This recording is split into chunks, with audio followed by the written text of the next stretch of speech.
Hi, it's Tim Hagan from Progress Coaching, and welcome to another episode for the Coaching Conversations podcast. Now, we are on Stitcher, we are on iTunes, and multiple different channels. Please check us out. Now, one of the things that you'll get out of our podcast episodes is a lot of content, a lot of strategy. It's not fluff, it's not concept, yet we really want you to engage with the content and let us know your feedback.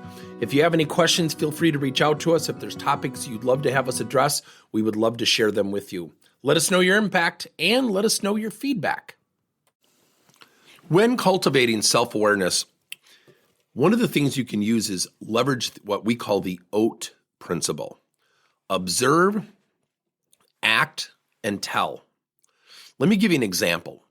We were working with a credit union recently, and the people on the front lines weren't performing. They weren't executing referrals. They weren't, engaging with members. And it is tough because you're out in the open and you're talking about people's most second valuable asset besides their children is their money.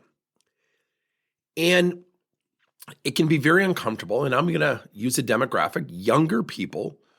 They're just not as skilled, and you're talking to people who are maybe twice your age about their money.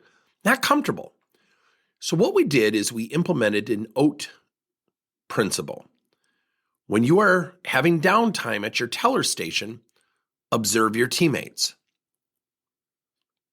Act upon what you're observing in terms of what are they doing well. And then tell of the results in terms of what you implemented based on your observation.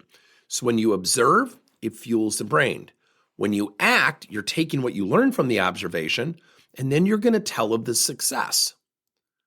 And notice I'm framing this out. Tell us not what happened, tell us of the success. Tell us of your success. And that's called the OAT principle.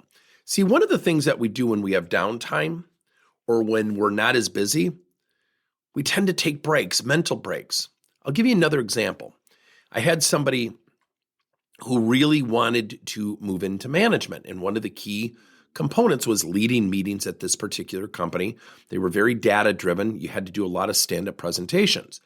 I knew the person I was coaching was blindly excited about going for the position. And what I mean by that is she had never really done stand-up presentations. And I asked her, she goes, "Oh yeah, I'll do it pretty good.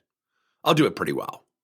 I said, "When was the last time you did one?" "Well, I haven't, but I'm confident I can do it." And that's blind confidence. I like the confidence, but it's blind.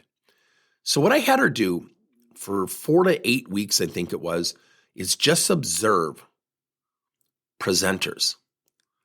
And then I had her ask herself, so I changed the A of OAT, ask herself what she could do and demonstrate on the spot, and then ask herself what she needed to improve.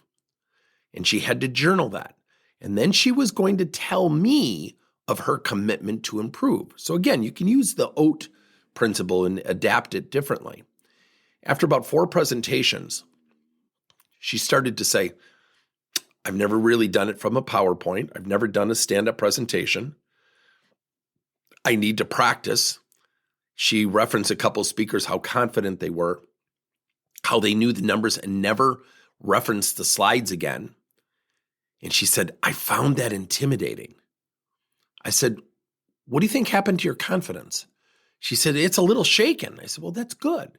She said, "What do you mean?" I said, "Do you feel like you were confident not knowing, which is different than being confident and actually knowing?" She said, "Well, yeah." And I said, "Don't you think you're moving towards confidence now knowing?" And she said, "Yeah." So I turned it into a positive. Yet I knew I told her, "You're not ready. You've got to do these stand-up presentations. Are you really ready?" Where would she have gone with those questions? So when you observe, it teaches you. When you ask or act, it facilitates an experience. And when you tell, you're basically owning the learning process. It's called the OAT principle. Thank you for listening to another episode of Coaching Conversations by Tim Hagan and Progress Coaching. Now, our company is always coming out with new and innovative solutions to help leaders coach their employees. And recently, we just created a new service called Coach to You, where leaders can pick and choose topics and assign 7 to 21 day programs for employees to learn and, more importantly, apply actions and then reflect and share what they're going to do going forward as a result of the learning. It's called Coach to You. We're literally bringing coaching to your employees. If you're intrigued, we'll have a link in each one of our episodes where you can get more information. And again, thank you so much for listening to another episode.